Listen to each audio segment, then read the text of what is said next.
The notification on my phone read $8 million and 17 cents. I stared at the screen for the third time that morning, sitting in my beat-up Honda Civic outside a Starbucks in downtown Phoenix, wearing the same thrift store button-down I'd owned for 4 years. The barista inside probably made more in tips last week than most people thought I earned in a month. But here's the thing about being secretly wealthy: when your entire family has written you off as the family disappointment, nobody talks about money until someone else doesn't have it. And nobody asks questions when you keep driving the same car and living in the same modest apartment you've had since college. Before we jump back in, tell us where you're tuning in from. And if this story touches you, make sure you're subscribed, because tomorrow I've saved something extra special for you. My name is Marcus Chen. I'm 32 years old, and for the past 3 years I've been living a double life that would make my relatives' heads spin if they knew the truth. But they don't know, because they stopped paying attention to me somewhere around my sophomore year of college, when I switched majors from pre-med to computer science. That was the day my mother, Patricia, looked at me across our kitchen table and said, with the kind of disappointed sigh that cuts deeper than anger, "Well, I guess we can't all be doctors like your sister's going to be." My sister Jessica had always been the golden star in our family constellation. 2 years younger than me, she'd been accepted to Arizona State University's pre-med program with a partial scholarship before she even graduated high school. She had the grades, the ambition, the kind of confident smile that made adults at family gatherings nod approvingly and say things like, "That girl's going places." I, on the other hand, had spent most of high school in my bedroom, teaching myself programming languages and building websites for local businesses that paid me in cash under the table. While Jessica was dissecting frogs and memorizing the periodic table, I was creating my first mobile application. It was nothing fancy, just a simple task management app that helped people organize their daily routines. I called it Dayflow, and I built it during the summer between high school and college, working 16-hour days in my childhood bedroom while the rest of my family assumed I was just wasting time on my computer like always. The app launched quietly on both iOS and Android platforms in August, right before I started my freshman year at Arizona State. I didn't tell anyone about it, not even my girlfriend Sarah, who I'd been dating since junior year of high school. Something told me to keep it to myself, maybe because I'd grown so accustomed to my family's dismissive attitude toward anything I created that I wanted to see if it could succeed, without their skepticism weighing it down. Dayflow gained traction slowly at first, a few dozen downloads the first week, then a few hundred, then a few thousand. By October, it was being featured in productivity blogs. By December, it had hit the top 10 in the App Store's productivity category. By the end of my freshman year, it was generating enough revenue that I was able to pay for my entire college education without taking out a single student loan. But here's where the story gets interesting. Instead of celebrating or telling my family about my unexpected success, I made a decision that would define the next decade of my life. I kept quiet. I continued living like a broke college student, driving my old Honda, shopping at thrift stores, and splitting pizza with roommates who assumed I was just scraping by like everyone else. Meanwhile, I was reinvesting every penny of profit back into improving the app and developing new features. The money kept growing. Dayflow was generating 6 figures annually by my sophomore year, when Jessica was struggling through organic chemistry and my parents were taking out a second mortgage to help pay for her medical school applications. I watched my father, Robert, work double shifts at the auto parts store he managed, coming home exhausted every night but never complaining because Jessica's education was an investment in the family's future. Nobody asked about my education costs because everyone assumed computer science was cheaper, easier, less important. When relatives asked about my major at family gatherings, my mother would wave her hand dismissively and say, "Oh, Marcus is doing something with computers. You know how he is." Then she'd immediately pivot to Jessica's latest academic achievement, her MCAT prep courses, her volunteer work at the local hospital. By my junior year, Dayflow had caught the attention of a major tech company that wanted to acquire it. The offer was substantial enough that I almost choked on my coffee when I read the email. After 3 weeks of negotiations with lawyers I hired using fake names and shell companies to protect my identity, I sold Dayflow for $2 million. I was 21 years old, sitting in a law office in downtown Phoenix, signing papers that made me a millionaire while my family thought I was in my computer science capstone class. The irony wasn't lost on me. Jessica was drowning in student debt from her first year of medical school, my parents were refinancing their house again to cover her expenses, and I was walking out of that office with enough money to pay off everyone's debts and still have millions left over. But I didn't tell them. Instead, I took that money and did something that surprised even me. I started investing, not just throwing money at random stocks, but actually studying the market, reading financial reports, learning about real estate and emerging technologies. I enrolled in online courses about investment strategies, spent my evenings analyzing companies and market trends instead of partying like other college students. The investments paid off bigger than I'd ever imagined. Within 18 months, my portfolio had doubled. I bought 3 rental properties in emerging neighborhoods around Phoenix, purchased stake in 2 promising startups, and put a significant amount into cryptocurrency just before it exploded. By the time I graduated college, I was worth over $8 million, and my family still thought I was just another struggling computer science graduate with no real prospects. The graduation party was held at my Aunt Linda's house in Tempe. The whole extended family was there, aunts and uncles and cousins, all gathering to celebrate Jessica's acceptance into her medical residency program and my completion of what everyone considered a backup degree. I remember standing in the corner of Linda's backyard, holding a plastic cup of cheap beer, listening to Uncle David tell anyone who would listen about how proud he was of Jessica for making something of herself. "And Marcus," he said, glancing over at me with what I can only describe as polite pity, "well, I'm sure he'll find something stable eventually, maybe tech support or something.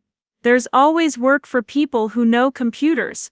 I nodded and smiled, the same smile I'd perfected over years of being underestimated. What Uncle David didn't know was that I was wearing a watch that cost more than his annual salary, hidden under a long-sleeved shirt I'd bought at Goodwill, specifically for occasions like this. The cognitive dissonance was almost amusing, if it wasn't so depressing. Jessica looked radiant that day, surrounded by congratulations and admiration, wearing a dress our parents had bought her specifically for the occasion. She deserved the recognition, honestly. Medical school is no joke, and becoming a doctor requires dedication and intelligence that I genuinely respected. But watching the family fawn over her while completely ignoring my achievements that they didn't even know existed created this strange hollow feeling in my chest. Preparing and narrating this story took us a lot of time, so if you are enjoying it, subscribe to our channel. It means a lot to us. Now back to the story. Sarah, my girlfriend who had stuck with me through college, squeezed my hand during Uncle David's speech about Jessica being the future of the Chen family. She whispered, "Your time will come, Marcus. I believe in you." She had no idea that my time had already come and gone and come again several times over. She thought she was dating a recent computer science graduate with uncertain job prospects and a beat-up Honda Civic. She had no clue she was actually dating someone who could buy Uncle David's construction company without blinking. The job hunt charade that followed graduation was perhaps the most surreal part of this entire experience. I had to pretend to apply for entry-level programming positions, go to interviews I didn't need, and act disappointed when companies offered me salaries that represented less than what I made in investment returns in a single week. My parents would ask anxiously about my job search, offering to help with my resume or connect me with people who might have openings. "Don't worry, sweetheart," my mother said during one particularly awkward family dinner. "Not everyone can be as focused as Jessica. Some people just take longer to find their path." She said it with such genuine sympathy that I almost felt guilty for letting her believe I was struggling. I eventually accepted a position at a small software development company in Chandler, a job that existed only on paper but came with a believable salary and regular paychecks that I paid myself from my investment accounts. My parents were relieved. "See," my father said, patting my shoulder. "I knew you'd figure something out. It's not doctor money, but it's honest work." Jessica, meanwhile, was beginning her residency at Phoenix Children's Hospital, working 100-hour weeks and earning the kind of respect and admiration from our family that I'd never experienced. During family dinners, conversations revolved around her patients, her cases, her attending physicians who were mentoring her. She looked exhausted but fulfilled, and I genuinely admired her dedication even as I felt increasingly invisible. The secret wealth created its own strange problems. I was living in a modest one-bedroom apartment near downtown Phoenix, driving the same Honda Civic, shopping at Target, and acting like every purchase required careful consideration of my budget. But on weekends, when I told everyone I was hiking or visiting friends, I was actually staying in a penthouse I'd purchased on the 40th floor of a luxury high-rise, complete with floor-to-ceiling windows overlooking the entire Salt River Valley. Sarah would talk about our future together, about saving up for a house someday, about how we'd need to be careful with money until my career took off. She'd suggest we split dollar menu items at fast food restaurants, while I had enough money in checking to buy the entire franchise.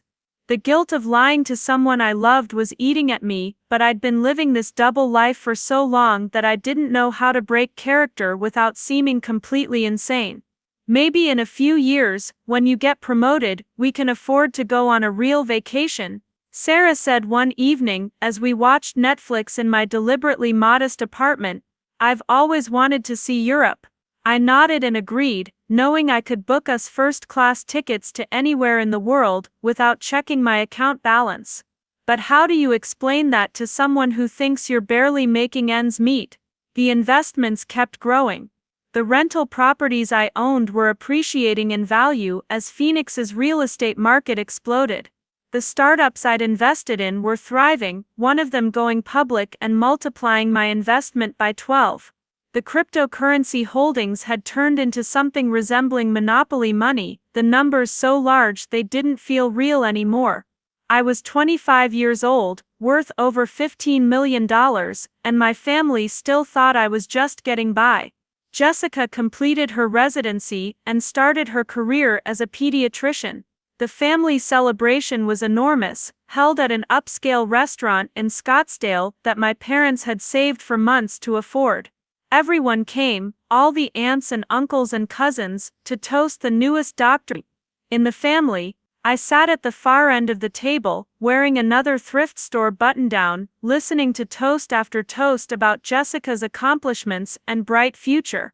To Jessica, Uncle David said, raising his glass, "Who proves that hard work and determination can take you anywhere. She's everything this family can be proud of." The unspoken comparison hung in the air like smoke. Jessica was the success story. I was the cautionary tale, the reminder that not everyone in the family would amount to much. Sarah squeezed my hand under the table, and I squeezed back, wondering how much longer I could maintain this elaborate fiction. The money kept growing, my secret life kept expanding, and my family's perception of me remained frozen in time, like I was still that disappointing college sophomore who'd given up on medical school to play with computers. What they didn't know was that while they were celebrating Jessica's first-year doctor salary, I had just closed on my third rental property and was considering purchasing a vacation home in Sedona. The cognitive dissonance was becoming unbearable, but I'd been living this lie for so long that the truth felt more frightening than the deception. The evening ended with my parents driving Jessica home to the apartment they were still helping her afford, while I drove my beat-up Honda back to my modest apartment, where I would spend the evening managing an investment portfolio worth more than most people see in a lifetime. The isolation of secret wealth was something I'd never anticipated, this strange loneliness that comes from being surrounded by people who fundamentally misunderstand who you are and what you're capable of. As I sat in my deliberately humble living room that night, looking at my phone screen showing another day's gains in my investment accounts, I realized that somewhere along the way, the secret had stopped being about protecting myself from their skepticism and started being about something else entirely. Maybe it was about seeing how long they could look at me without really seeing me at all. Maybe it was about understanding exactly how little they expected from me, how easily they'd written me off, how comfortable they were with their assumptions about my limitations. Or maybe, if I'm being completely honest, it was about waiting for the perfect moment to show them just how wrong they'd been about everything. The first crack in my carefully constructed facade came on a Tuesday morning in March, when my mother called me at what she thought was my office job. I was actually sitting in my penthouse, reviewing quarterly reports from my investment advisor, when her name appeared on my phone screen. Patricia never called during business hours unless something was urgent, so I answered immediately. "Marcus, honey, I need to ask you something, and I want you to be completely honest with me." Her voice had that careful, measured tone she used when she was trying not to hurt my feelings. "Are you struggling financially? I mean really struggling?" The question caught me so off guard that I nearly dropped my phone. Through my floor-to-ceiling windows, I could see the entire Phoenix skyline stretching out below me, a view that cost me $12,000 a month in property taxes alone. "Why would you ask that, Mom?" "Well, Sarah mentioned that you two have been talking about moving in together to save money, and I know entry-level programming jobs don't pay very much. Your father and I have been discussing it, and we want you to know that if you need help with rent or groceries or anything, we're here for you. We don't want you to be too proud to ask." The irony hit me like a physical blow. My parents, who were still paying off credit cards they'd maxed out to help Jessica through medical school, were offering to financially support their son, who had enough money to pay off their mortgage without blinking. The guilt twisted in my stomach as I listened to my mother's genuinely caring voice, offering help I didn't need from resources they couldn't spare. "I'm doing okay, Mom, really. Sarah and I are just being smart about saving money for the future." The lie felt heavier each time I told it, like carrying stones in my pockets that grew larger with every step. "Are you sure? Because Linda mentioned that she saw you shopping at the discount grocery store last week, and she was worried you might be having trouble making ends meet. You know your aunt means well, but she talks, and now the whole family is concerned about you." I closed my eyes and leaned back in my leather chair, the one that cost more than most people's monthly salary. Aunt Linda had indeed seen me at the discount grocery store, but not because I needed to save money. I shopped there specifically to maintain my cover story, buying generic brands and clipping coupons like someone who actually needed to stretch every dollar. The performance had become so automatic that I sometimes forgot I was acting. "Tell Aunt Linda I appreciate her concern, but I'm fine. I've just learned to be careful with money. It's a good habit to have." The words tasted bitter as I spoke them, knowing that my mother would interpret my thriftiness as evidence of financial hardship, rather than the elaborate deception it actually was. After hanging up with my mother, I sat in my penthouse for nearly an hour, staring out at the city and feeling the weight of my double life pressing down on me. The concern in her voice had been genuine, the kind of parental worry that comes from love and care, not judgment. But it also revealed just how completely my family had accepted the narrative that I was barely getting by, that I was the struggling member of the family who needed their sympathy and occasional financial assistance. That evening, I drove my Honda Civic to Sarah's apartment, where she was making dinner on a budget that she carefully tracked in a notebook she kept on her kitchen counter. She worked as a graphic designer for a nonprofit organization, earning enough to cover her basic expenses, but not much more. We'd been together for 7 years, and in all that time, she'd never questioned my claims about my modest income or my insistence on splitting everything equally. "Your mom called me today," Sarah said as she stirred pasta sauce in a pot she'd bought at a thrift store. She's worried about you. About us, actually. She thinks we're moving in together because we can't afford separate apartments. I sat at her small kitchen table, watching her cook with ingredients she'd carefully selected based on weekly sales flyers. What did you tell her?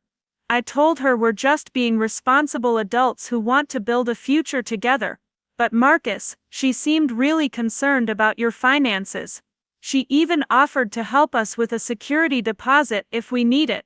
Sarah turned to look at me, her expression thoughtful. Are you sure you're okay? I mean financially, because if you're struggling, we can figure something out together. I could pick up some freelance work, or we could look for a cheaper place. The genuine love and concern in her voice made my chest tighten. Here was the woman I loved, offering to work extra hours to help support me, completely unaware that I had enough money to buy her nonprofit organization outright and still have millions left over.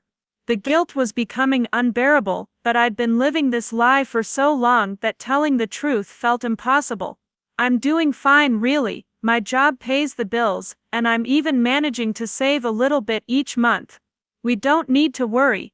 The words came out automatically, another brick in the wall of deception I'd built around my real life. The conversation that night marked the beginning of a shift in how my family perceived my situation. What had started as general disappointment in my career choice was evolving into active concern for my well-being. Over the following weeks, I noticed subtle changes in how they interacted with me. My mother would pack extra leftovers when I visited, insisting I take them home just in case. My father started slipping $20 bills into my jacket pocket when he thought I wasn't looking. Jessica, despite being exhausted from her demanding work schedule, would text me articles about side hustles and freelance opportunities that might help supplement my income. The attention was overwhelming because it was rooted in love, not judgment. They weren't looking down on me for being poor, they were worried about someone they cared about, who they believed was struggling. The distinction made the deception feel even more cruel, like I was taking advantage of their genuine concern for my own psychological experiment. 3 months later, the situation escalated in a way I hadn't anticipated. I was having lunch with Jessica at a restaurant near the hospital where she worked, one of our rare one-on-one conversations that didn't involve the rest of the family. She looked tired but happy, the kind of exhausted satisfaction that comes from meaningful work. We were talking about her latest cases when she suddenly reached into her purse and pulled out an envelope. I've been thinking about this for weeks, she said, sliding the envelope across the table to me. I know things have been tight for you since graduation, and I know you're too proud to ask for help, but I want you to have this. I opened the envelope and found a check for $5,000, made out in Jessica's careful handwriting. The memo line read, "For my brother, with love." I stared at the piece of paper, feeling like I'd been punched in the stomach.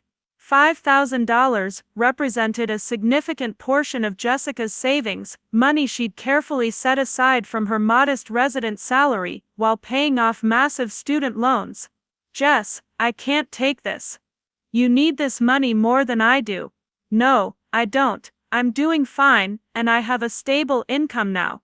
You're still getting established, and I remember how hard those first few years after college can be. Please, Marcus, let me help you. You've always been there for me, even when we were kids. You helped me with my science projects, you drove me to soccer practice when Mom and Dad were working, you listened to me complain about medical school for 4 straight years.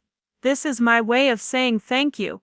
The check felt like it weighed 1,000 pounds in my hands. Jessica was offering me money she'd earned through countless sleepless nights in medical school, through the grueling hours of residency, through the stress and pressure of becoming a doctor. She was giving me her hard-earned savings because she believed I was struggling, because she wanted to help her brother, who she thought was barely making ends meet. "I really appreciate this, but I'm doing okay. I don't want you to worry about me. Marcus, I see how you live. The same car you've had since college, the thrift store clothes, the fact that you never go out to eat anywhere that costs more than $10. I know you're trying to be independent, but there's no shame in accepting help from family. We're supposed to take care of each other. I looked at my sister across the table, at her tired but determined face, at the genuine love and concern in her eyes, and I realized that my deception had crossed a line I'd never intended to cross. She was sacrificing her own financial security because she believed in a fiction I'd created. The money wasn't just about dollars and cents, it was about the fundamental dishonesty of our relationship, the way I'd allowed her to worry about me while hiding the truth about my actual circumstances. Keep the check for now, I said finally, sliding it back across the table. Let me think about it, okay? I promise I'll let you know if I really need help.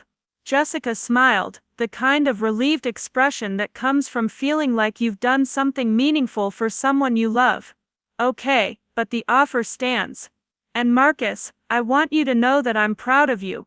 I know Mom and Dad sometimes make it seem like your career isn't as important as mine, but what you do matters too. You're building something, even if it's taking longer than you expected.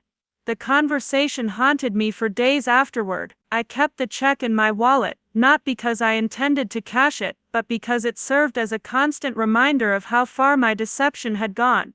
Every time I opened my wallet to pay for something, I saw Jessica's careful handwriting, her expression of love and support for a brother she believed was struggling.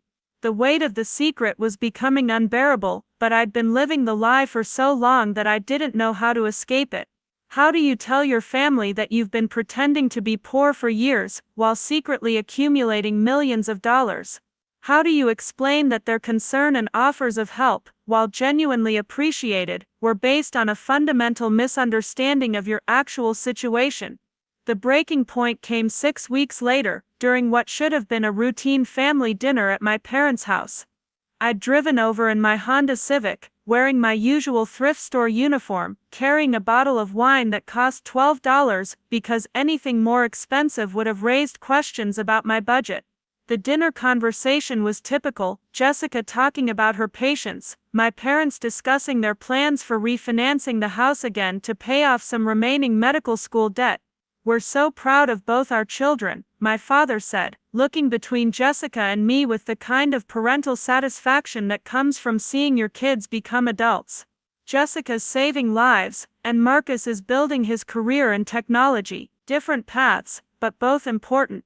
My mother nodded, then turned to me with that careful expression I'd come to recognize as her way of broaching sensitive topics. "Speaking of your career, honey, how are things going at work? Are you feeling more secure in your position now?" The question was innocent enough, but something in her tone suggested there was more behind it. I gave my standard response about work going well and opportunities for advancement, the same vague reassurances I'd been offering for years. But then my father cleared his throat in the way he did when he had something important to say. "Actually, son, your mother and I have been talking, and we want you to know that we're here for you if you need anything. We know these first few years in your career can be challenging, and we don't want you to struggle unnecessarily. We've set aside some money that we can lend you if you need help with a car payment or rent or anything like that." The offer hit me like a physical blow. My parents, who were still paying off credit cards and dealing with their own financial stress, had somehow managed to save money specifically to help me through what they perceived as my difficult early career period. They were offering to sacrifice their own financial stability to support a son who didn't need their help, but had convinced them that he did. "Dad, I really appreciate that, but I'm doing fine, you don't need to worry about me." "We know you say that, but we also know how expensive it is to live on your own these days. Your entry-level salary can't be very much, and we want you to know that there's no shame in accepting help from your parents.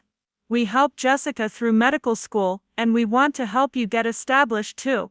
Jessica nodded in agreement. "I tried to give him some money a few weeks ago, but he's too stubborn to accept it. Maybe if it comes from you guys, he'll actually take it." I sat at my childhood dinner table, surrounded by people who loved me enough to offer financial sacrifices they couldn't really afford, and felt the full weight of my deception crushing down on me. They weren't offering help because they looked down on me or thought I was a failure. They were offering help because they believed I was struggling and they wanted to support me through a difficult time. The generosity and love behind their offers made the lie feel exponentially worse. I promise you, I'm doing better than you think. I don't need financial help right now. But if you do, my mother said, reaching across the table to squeeze my hand, you'll tell us, right? We're family. We take care of each other. I nodded and promised to ask for help if I needed it, knowing that the help I actually needed had nothing to do with money and everything to do with finding a way out of the elaborate fiction I'd created. As I drove home that night in my deliberately modest car, I realized that my secret wealth had become a prison, trapping me in a lie that was hurting the people I loved most.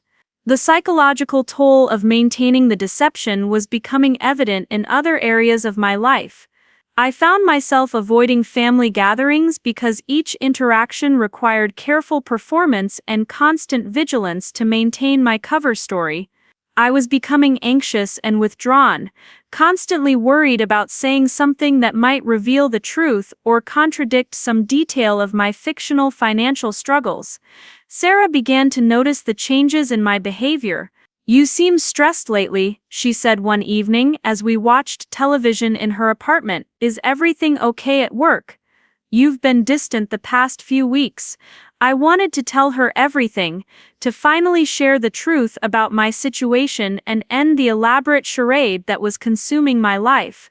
But how do you explain to someone you've been with for 7 years that you've been lying about fundamental aspects of your identity? How do you reveal that the modest lifestyle you've shared together was completely artificial on your part, that you could have been living in luxury but chose to maintain a fiction instead?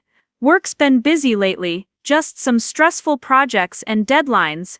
Another lie, another brick in the wall that was separating me from everyone I cared about. The isolation was becoming unbearable. I had enough money to travel anywhere in the world, to buy anything I wanted, to live any lifestyle I chose, but I was trapped in a performance of poverty that prevented me from enjoying any of it. The penthouse sat empty most nights, while I stayed in my modest apartment, maintaining the illusion for neighbors and friends, who might notice if I disappeared too often. The luxury cars I could afford remained unpurchased because they would contradict my carefully constructed image. The investment opportunities and business ventures that excited me had to be pursued in secret through shell companies and false identities that protected my cover story, but left me completely alone with my success. The worst part was watching my family sacrifice for someone who didn't need their sacrifice. Every time my parents offered money they couldn't spare, every time Jessica tried to help with her hard-earned savings, every time someone expressed concern about my fictional financial struggles, the guilt grew heavier. I was taking their love and generosity under false pretenses, allowing them to worry about a problem that didn't exist while hiding the resources that could have solved their actual financial challenges. But I was also afraid of the truth. Afraid of their reaction when they discovered the extent of my deception, afraid of losing their love when they realized I'd been lying to them for years, afraid of the questions about why I'd felt the need to hide my success, about what my secrecy said about my trust in them and my faith in their ability to handle the truth. The lie had become so elaborate and long-standing that revealing it felt more frightening than maintaining it, even as the psychological cost continued to mount. As I sat in my penthouse that night, looking out at the city lights and thinking about my family's offers of help, I realized that my secret wealth had created a prison more confining than poverty ever could have been. I was rich beyond my wildest dreams but unable to enjoy or share my success with the people who mattered most. I had achieved everything I'd worked for, but found myself more isolated and unhappy than I'd ever been when I actually was struggling. The elaborate performance was consuming my life, turning every interaction with family into a carefully scripted scene, every conversation into a potential minefield where one wrong word could expose years of deception. I was living in constant fear of discovery while simultaneously desperately wanting someone to see through the facade and force me to confront the truth I'd been hiding from myself. The morning I discovered Jessica's new Instagram account changed everything. She'd created it specifically to document her financial wellness journey, complete with budget spreadsheets, meal prep photos, and inspirational quotes about building wealth on a resident's salary. The bio read doctor by day, financial planner by night, helping my family achieve their money goals one step at a time. She had 47 followers, mostly family members and medical school friends, and her latest post was a photo of a handwritten budget with the caption, "Setting aside money each month to help my brother get back on his feet, family first, always." I stared at my phone screen in my actual apartment, the modest one I maintained for appearances, feeling something cold and sharp settle in my chest. Jessica wasn't just offering help anymore, she was making my supposed financial struggles part of her public identity. She was building her personal brand around being the successful sister who takes care of her less fortunate brother. The comments under her post were filled with heart emojis and supportive messages. "You're such a good sister, and family helping family is what it's all about, and your brother is so lucky to have you." What made it worse was that Jessica genuinely believed she was helping. This wasn't malicious or calculated, it was her authentic attempt to support someone she loved who she thought was struggling. But seeing my fictional poverty become content for her social media presence made the deception feel exponentially more complicated.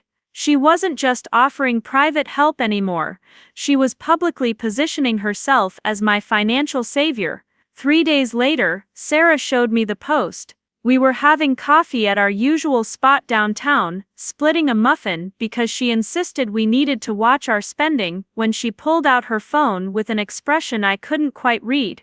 "Did you see what Jessica posted about you?" Her voice was careful, the tone people use when they're not sure how someone will react to sensitive information. I looked at her phone screen, pretending to see the post for the first time, and tried to arrange my features into an appropriate expression of surprise and embarrassment. "She didn't need to post about that. Marcus, this is really sweet, but it's also kind of concerning. I mean, if you're struggling enough that Jessica feels like she needs to budget money to help you, maybe we should talk about it. I don't want you to feel like you have to hide financial problems from me." Sarah's concerned expression made my stomach twist with guilt. Here was another person I loved, offering understanding and support based on information that was completely false. The web of deception was expanding beyond my family to affect my relationship in ways I hadn't anticipated. "I'm not hiding anything from you. Jessica just worries too much, you know how she is. She's always been protective. But Marcus, look at this." Sarah scrolled through Jessica's other posts, showing me a detailed spreadsheet she'd shared titled "Chen Family Financial Goals." My name was listed under family members needing support with a target amount of emergency fund assistance, $2,000 next to it. "She's treating your situation like a family emergency. Are things really this bad?" I found myself in the impossible position of having to convince my girlfriend that I wasn't as poor as my sister was publicly claiming I was, while still maintaining the fiction that I was struggling financially. The cognitive dissonance was making my head spin. "I think Jessica is being dramatic. I'm not destitute or anything. I just live modestly." Modestly is one thing, but this makes it sound like you're barely surviving. And honestly, now I'm wondering if I've been putting too much pressure on you by expecting you to split everything equally. If money is this tight for you, I should be covering more of our expenses. The conversation spiraled into territory I wasn't prepared for. Sarah began insisting that she should pay for our coffee, that she felt guilty for expecting me to contribute equally to our dates, that she wanted to take on more financial responsibility in our relationship. I found myself arguing against her generosity while trying not to reveal why I didn't actually need it, creating an increasingly absurd situation where I was fighting to maintain my right to pay for a $4 muffin. That evening, I called Jessica from my penthouse, pacing back and forth in front of my floor-to-ceiling windows while trying to figure out how to address her social media posts without revealing my actual financial situation. "Hey, I saw your Instagram post about budgeting money to help me. I really appreciate the thought, but I don't want you to feel obligated to support me financially. Marcus, it's not an obligation, it's what family does, and honestly, I think it's important to be open about these things. There's nothing shameful about needing help, and maybe my posts will inspire other people to think about how they can support their family members too. But Jessica, posting about my personal situation makes me uncomfortable. I'd prefer to keep financial matters private. Why? There's nothing embarrassing about going through a tough time after college. Lots of people struggle in their 20s. If anything, your story could help other families understand the importance of supporting each other through difficult transitions. I realized with growing horror that Jessica was turning my fictional struggles into inspiration porn for her social media audience. She wasn't just helping me privately, she was using my supposed financial difficulties as content to demonstrate her own generosity and family values. The performance had taken on a life of its own, becoming part of her public identity in ways I'd never anticipated. I just think some things should stay between family. I'm not sharing anything too personal, I'm just showing people that it's important to take care of each other. Mom and Dad are so proud of how I'm stepping up to help you get established. They think it shows real maturity and responsibility. The revelation that my parents were proud of Jessica for helping me was another twist of the knife. Not only was I allowing my sister to sacrifice her own financial security for me, but my parents were interpreting her generosity as evidence of her character and maturity. The fiction was creating a narrative where Jessica was the responsible, caring daughter who takes care of her struggling brother, while I remained the family member who needed rescue. Over the following weeks, Jessica's posts about me became more frequent and detailed. She shared photos of care packages she was assembling for me, filled with generic groceries and household items she bought in bulk to help me stretch my budget. She posted pictures of free community events around Phoenix, tagged with suggestions for fun activities that don't cost money, and encouraging captions about finding joy despite financial constraints. She even started a weekly series called Supporting Siblings Sunday, where she shared tips for helping family members who were getting back on their feet. The posts gained traction among her followers, medical professionals who were dealing with their own student debt and family obligations. Other people began sharing their own stories of helping struggling relatives, creating a whole community around the narrative of successful professionals supporting less fortunate family members. Jessica was becoming something of a micro-influencer in the financial wellness space, and my fictional poverty was the foundation of her growing online presence. Meanwhile, my actual wealth continued to grow at an accelerating pace. A cryptocurrency investment I'd made 2 years earlier suddenly exploded in value, adding another $3 million to my portfolio overnight. One of the startups I'd invested in was acquired by a major tech company, multiplying my initial investment by 15. My rental properties were appreciating so rapidly that I was considering selling them and reinvesting the proceeds in a larger commercial development project. The contrast between my actual financial situation and the story Jessica was telling about me online became increasingly surreal. She posted a photo of herself meal prepping cheap pasta dishes to share with my brother who's learning to budget, while I was receiving dividend payments that exceeded her monthly salary. She shared inspirational quotes about perseverance and family support, while I was sitting in my penthouse reviewing investment reports that showed my net worth approaching $25 million. The psychological strain was affecting every aspect of my life. I found myself constantly monitoring Jessica's social media accounts, anxiety spiking every time she posted something new about our family's financial situation.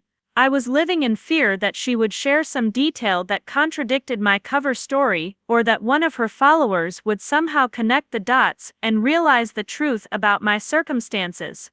Sarah became increasingly concerned about my mental health. "You seem really stressed lately," she said one evening as we walked around her neighborhood.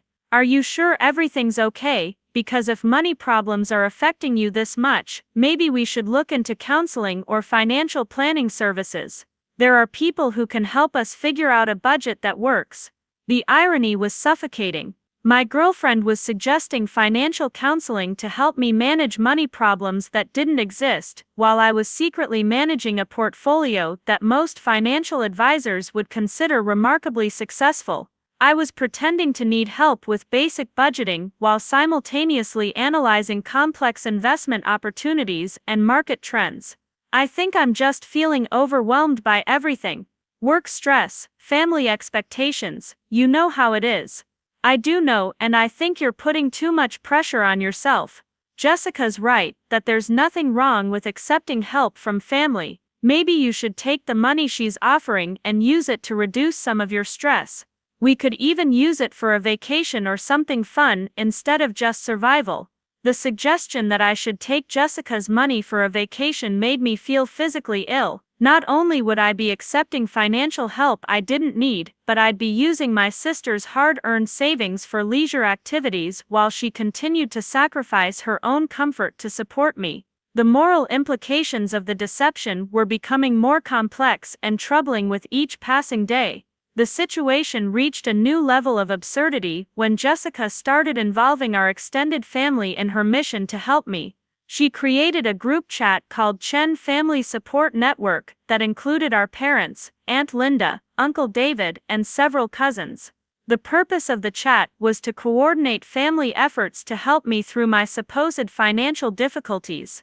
I wasn't included in the group chat, but Sarah showed me screenshots that Aunt Linda had shared with her own daughter, who then shared them with Sarah because she thought it was sweet how the Chen family takes care of each other. The messages revealed an elaborate support system that my family had constructed around my fictional poverty. Jessica thinks Marcus might need help with car repairs soon. One message read, "His Honda is pretty old. Maybe we could all chip in for maintenance or help him find a reliable used car." I could ask my friend who works at the Toyota dealership about employee discounts, Uncle David had replied.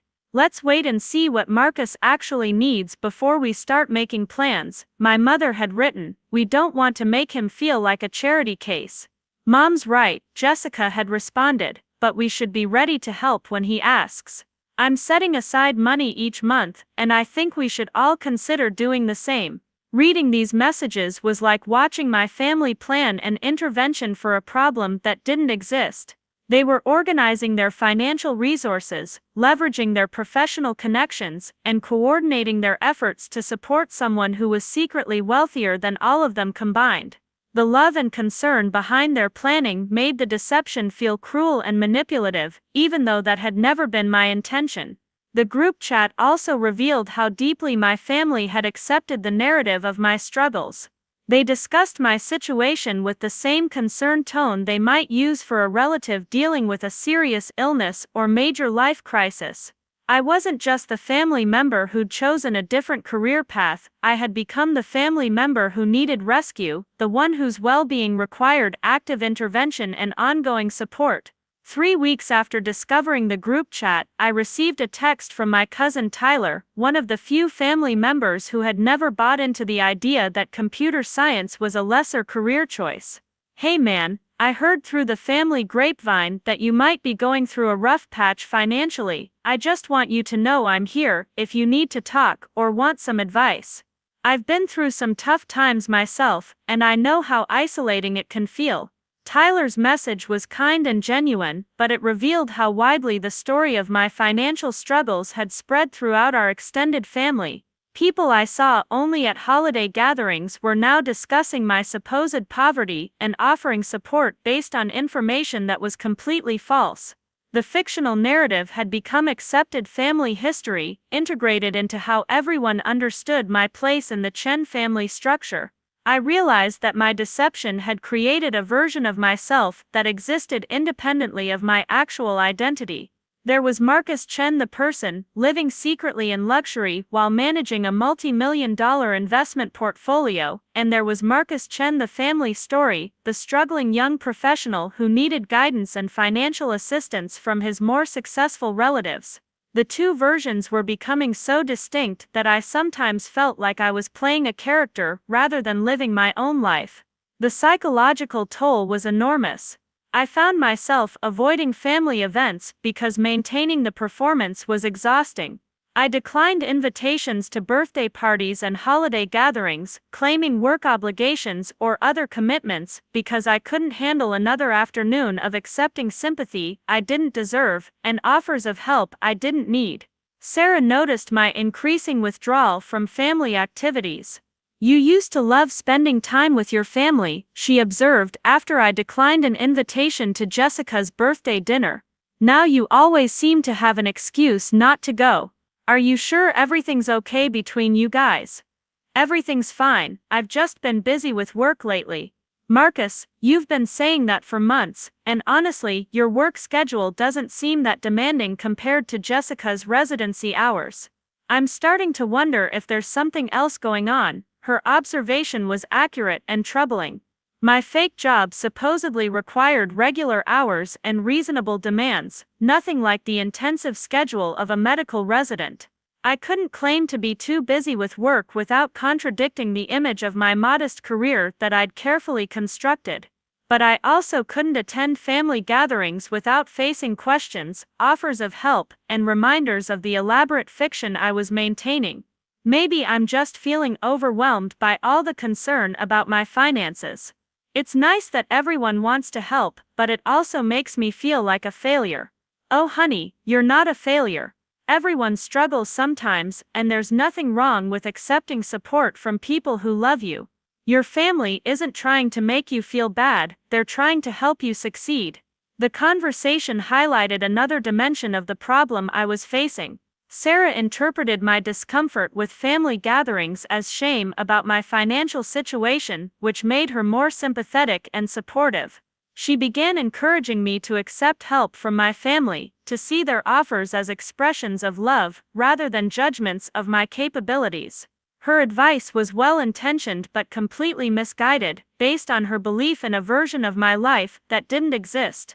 As I sat in my penthouse that night, looking out at the city lights and thinking about the elaborate support system my family had constructed around my fictional struggles, I realized that my secret wealth had created a prison more confining than any financial difficulty could have been.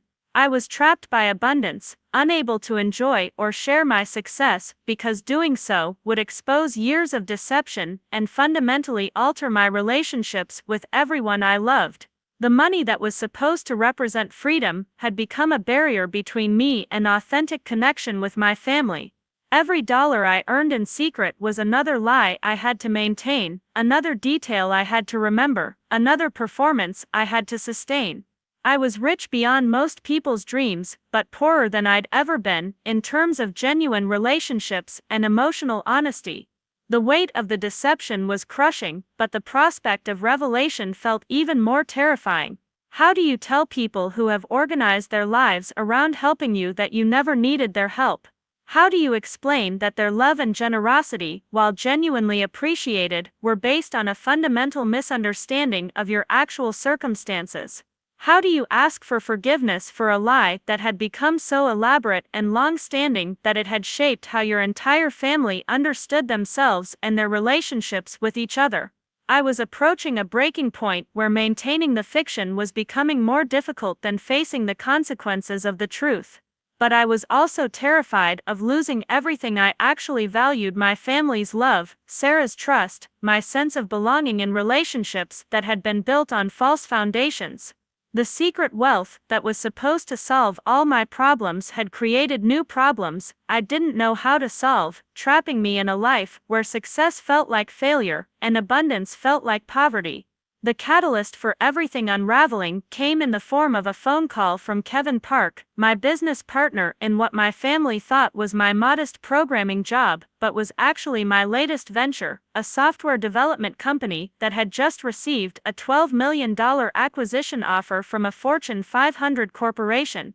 I was sitting in Sarah's living room, helping her organize coupons for her weekly grocery shopping trip, when Kevin's name appeared on my phone screen. "Marcus, we need to meet immediately. The Morrison Industries people want to close this deal by Friday, but they're insisting on face-to-face negotiations. They're flying their acquisition team to Phoenix tomorrow morning, and they want to meet at your office." The problem was that Kevin thought my office was the modest shared workspace I'd told him about, when in reality, it was the executive suite on the 38th floor of the most prestigious business tower in downtown Phoenix. I'd been juggling multiple versions of my business identity, just like I'd been juggling multiple versions of my personal identity, and now the lies were colliding in ways I couldn't control. "Can't we meet at a restaurant or hotel conference room?" I suggested, glancing at Sarah, who was carefully organizing dollar-off coupons by expiration date. "Marcus, this is a $12 million deal. They want to see our operations, meet our team, understand how we work. We can't conduct this negotiation in a Denny's conference room. They're expecting a professional environment that reflects the value of what we've built." Sarah looked up from her coupons, obviously overhearing enough of the conversation to be intrigued. $12 million. What kind of deal are you working on? I covered the phone's microphone and tried to think of a plausible explanation. "It's just a big client contract Kevin's excited about. You know how sales guys exaggerate numbers." But Sarah's expression had changed from casual interest to focused attention. She'd heard Kevin clearly say acquisition and Morrison Industries, terms that suggested something much more significant than a routine client project. As someone who worked in the nonprofit sector, she understood the difference between service contracts and business acquisitions, and she knew that $12 million wasn't the kind of number that got thrown around casually in ordinary business conversations. "Marcus, that sounded like someone talking about selling a company, not landing a client." I felt the familiar panic that came with my cover story being questioned, but this time it was worse because the questioning was coming from Sarah, whose trust and love I valued more than anyone else's. "Kevin's working on a partnership deal with a bigger company. It's complicated, but it's not as big as it sounds. Morrison Industries is one of the largest tech companies in the country. I've seen their name in the news. If they're interested in partnering with your little software company, that's actually huge, Marcus. Why didn't you tell me about this?" The conversation was spiraling into territory I wasn't prepared to navigate. Kevin was still on the phone, waiting for my response about the meeting location, while Sarah was asking increasingly specific questions about a business deal that would expose the carefully constructed fiction of my modest career. "Kevin, let me call you back in a few minutes. I need to check my calendar." "Marcus, we don't have time for calendar checking. This deal happens this week, or it doesn't happen at all. I need you to commit to hosting this meeting at your office tomorrow at 10 a.m., or I need to know right now if there's some reason you can't do that."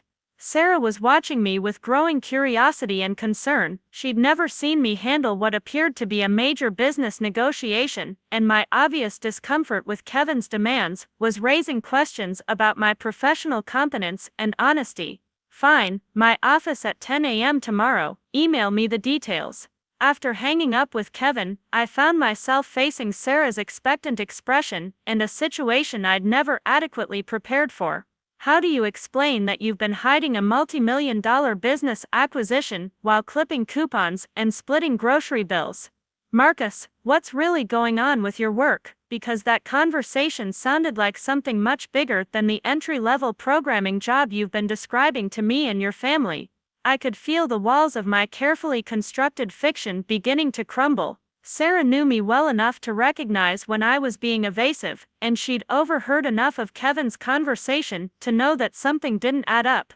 The moment I'd been dreading for years was arriving not through some dramatic family confrontation, but through a routine business call that had shattered my ability to maintain separate versions of my identity. It's complicated. Kevin and I have been working on some side projects that have gotten bigger than we expected. Side projects worth $12 million? Marcus, that's not a side project. That's a major business venture. Why have you been hiding this from me? From your family? If you're involved in something this significant, why is everyone worried about your finances? The questions came rapid fire, each one hitting closer to the core of my deception. Sarah wasn't just curious anymore, she was genuinely confused and concerned about the contradictions she was discovering between my apparent business success and my supposed financial struggles. I haven't been hiding anything exactly. I just didn't want to get anyone's hopes up until we knew if the deal would actually happen. But Marcus, if this deal is real, it changes everything about your financial situation. It changes everything about our relationship, our future plans, our discussions about budgeting and saving money. Have you been lying to me about how much money you have? The direct question hung in the air between us like a challenge. I could feel the moment stretching out, the pause becoming longer and more significant with each passing second. Sarah's expression was shifting from confusion to something more serious, a recognition that she might be discovering something fundamental about the person she'd been with for 7 years. I haven't been lying exactly. It's just that my financial situation is more complicated than I've made it seem. More complicated how? Marcus, you either have money or you don't. You either can afford things or you can't. What does complicated mean? I realized that I'd reached the point where half-truths and evasions were no longer sufficient. The business deal with Morrison Industries was going to require me to reveal at least some aspects of my actual financial situation, and Sarah had already heard enough to know that my modest lifestyle didn't match the business opportunities I was apparently involved in. The truth is that I've been more successful with my technology work than I've let on. I've been living modestly by choice, not because I had to. How much more successful? Like you have some savings, or like you're actually wealthy? The question forced me to confront the full scope of what I'd been hiding. There was no version of honesty that could minimize the $25 million I'd accumulated, no way to frame my success as modest when I owned multiple properties and had enough money to retire comfortably for the rest of my life. I've done very well for myself. Better than I've told you or my family. Sarah stared at me for a long moment, and I could see her mind working through the implications of what I was revealing. She was thinking about all the times we'd split restaurant bills, all the conversations about budgeting for our future together, all the occasions when she'd offered to pay for things because she thought I was struggling financially. Marcus, when you say you've done very well, what exactly does that mean? Because I've been worrying about your finances for months. Your family has been organizing support systems to help you. Jessica has been budgeting money to assist you. Are you telling me that all of that concern was unnecessary? The weight of the deception was becoming impossible to bear. Sarah's questions were stripping away the elaborate justifications I'd constructed for maintaining my secret, forcing me to confront the reality of how my lies had affected everyone around me. I need to show you something, I said finally. But I need you to understand that I never meant for things to get this complicated. I drove Sarah to my penthouse, taking the elevator to the 40th floor while she stood beside me in stunned silence. When the doors opened to reveal the marble foyer of my actual living space, her reaction was immediate and visceral.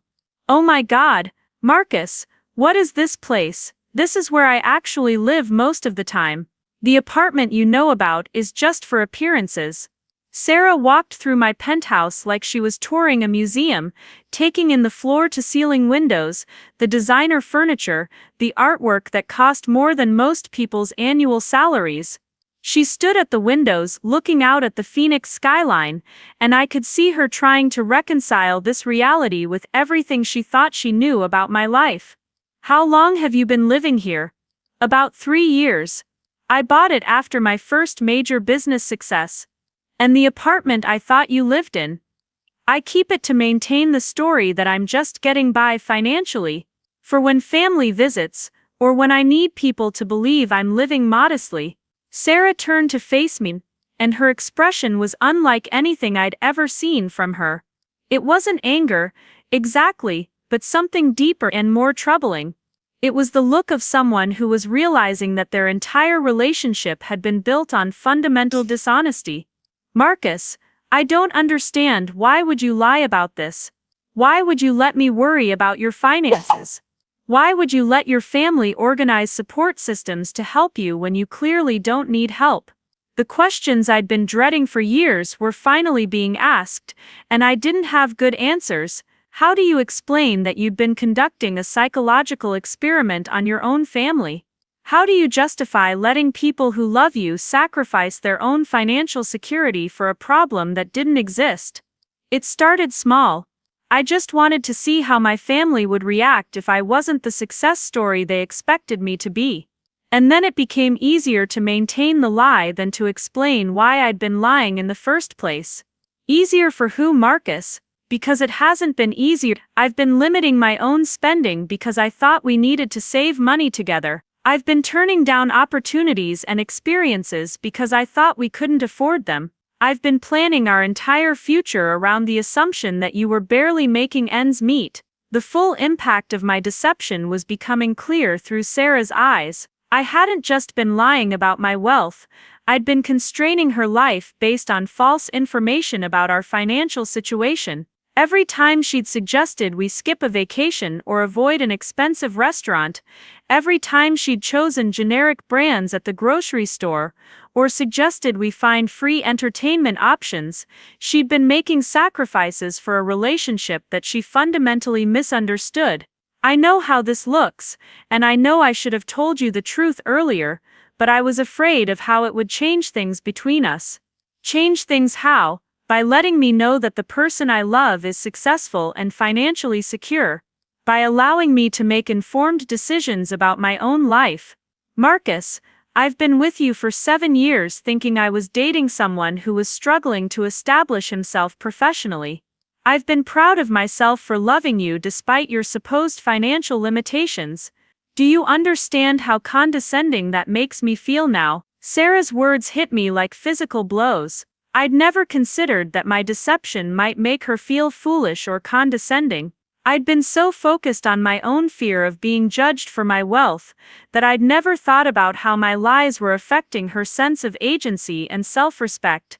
That's not how I meant it. I never wanted you to feel like you were settling for someone unsuccessful, but that's exactly what I thought I was doing, and I was okay with it because I loved you.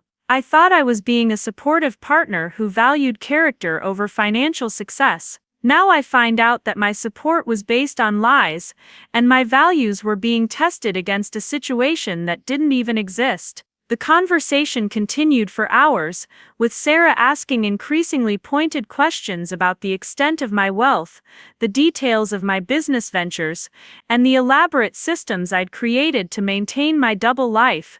Each revelation made the scope of my deception more apparent and more troubling.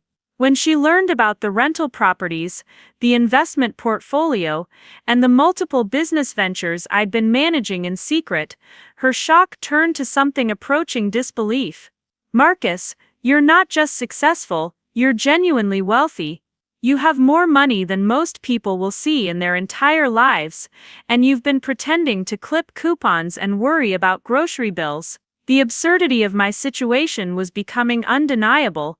I was one of the wealthiest people either of us knew personally, but I'd been living like someone who needed to check bank balances before making small purchases. The performance had become so elaborate and detailed that even I sometimes forgot which version of my life was real. What about your family? Do they know any of this? No, they still think I'm struggling financially. Jessica has been budgeting money to help me, and my parents have offered to lend me money they can't really afford to spare. Marcus, that's not just lying, that's cruel. You're letting people who love you make financial sacrifices for a problem that doesn't exist. How can you justify that? The question I'd been avoiding for years was finally being asked directly, and I didn't have a justification that made sense even to myself. What had started as a small deception to avoid expectations had evolved into something that was genuinely harmful to people I cared about. I know it sounds terrible when you put it like that, but I got trapped in the lie, and I didn't know how to get out of it without losing everyone's trust and respect. So instead you decided to abuse their trust and respect indefinitely. Marcus, this isn't just about money. This is about fundamental honesty in your relationships with the people who matter most to you. Sarah's assessment was accurate and devastating. I'd been so focused on the fear of losing my family's love if they discovered my deception that I'd never considered that the deception itself was a betrayal of their love and trust. The Morrison Industries meeting the next day forced me to confront the practical implications of maintaining my double life. Kevin had arranged for the acquisition team to meet at what he thought was my modest office space, but the reality was that our company operated out of a prestigious business complex that would immediately contradict everything my family believed about my career. I spent the morning of the meeting in a state of near panic, realizing that any significant business success would be impossible to hide from my family and friends. The acquisition deal, if it went through, would require legal documents, press releases, and financial disclosures that would make my wealth a matter of public record. The meeting itself was surreal. I sat in my executive conference room, negotiating a $12 million business sale, while wearing the same thrift store clothes I'd worn to maintain my modest image. The Morrison Industries executives were impressed with our company's operations and growth potential, but I could see their confusion about my personal presentation. I looked like someone who couldn't afford professional attire, despite being half owner of a company they were willing to pay $12 million to acquire. Kevin pulled me aside during a break in negotiations. "Marcus, I need to ask you something, and I want a straight answer. Are you having some kind of financial problems I don't know about? Because you're dressed like you can't afford decent clothes, but we're about to become millionaires. Is there something going on in your personal life that I should be concerned about?" Even my business partner was beginning to notice the contradictions between my apparent lifestyle and my actual financial situation. The elaborate performance I'd been maintaining was starting to crumble under the weight of its own complexity. "I just prefer to live modestly. I don't like to show off my wealth." "Marcus, there's a difference between living modestly and looking like you shop exclusively at Goodwill. These Morrison people are wondering if you're financially stable enough to honor the terms of this deal. Your appearance is becoming a business liability." The acquisition negotiation forced me to confront the impossibility of maintaining my secret indefinitely. Success at this level was inherently public, involving lawyers, accountants, and business relationships that would make my wealth visible to anyone who looked closely enough. I could hide a few $1 million in investments and rental properties, but I couldn't hide a $12 million business acquisition from people who were part of my daily life. That evening, I called Jessica and asked her to meet me for dinner at the upscale steakhouse in Scottsdale, where she'd celebrated her medical school graduation. I chose the location deliberately, knowing that it would signal something important about the conversation we were about to have. Jessica arrived wearing scrubs and looking exhausted from a long shift at the hospital. She seemed surprised by my choice of restaurant, glancing around at the expensive decor and extensive wine list with obvious concern. "Marcus, are you sure you can afford this place? I know you wanted to celebrate something, but we could have gone somewhere less expensive." The irony of my wealthy sister worrying about my ability to afford dinner at a restaurant that I could have purchased outright without affecting my budget was almost too much to bear. I'd asked her to meet me here specifically to begin the conversation about my actual financial situation, but seeing her genuine concern made the task feel even more difficult. "Jessica, I need to tell you something important, and I need you to listen to the whole story before you react." "Oh God, are you in some kind of serious trouble? Is that why you wanted to meet somewhere nice? Are you sick, or in legal trouble, or what?" Her immediate assumption that I was about to share bad news revealed how completely my family had accepted the narrative of my struggles. In their minds, I was the family member who was most likely to need help or support, the one whose serious conversations probably involved requests for assistance, rather than revelations of success. "I'm not in trouble, but I haven't been honest with you about my financial situation. I'm not struggling the way you think I am." "What do you mean? Like you have some savings, or you got a promotion, or what?" "I mean I'm wealthy, Jessica, very wealthy. I have been for several years." My sister stared at me across the table, and I could see her mind working through the implications of what I was telling her. She was thinking about all the money she'd budgeted to help me, all the social media posts she'd made about supporting her struggling brother, all the conversations with our parents about my supposed financial difficulties. "How wealthy are we talking about?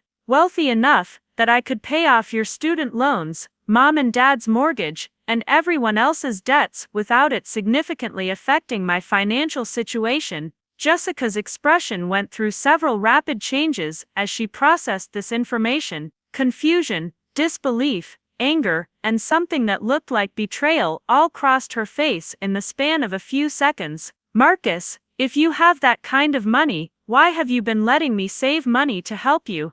Why have you been letting mom and dad offer to lend you money they can't afford to spare? Why have I been posting on social media about helping my struggling brother?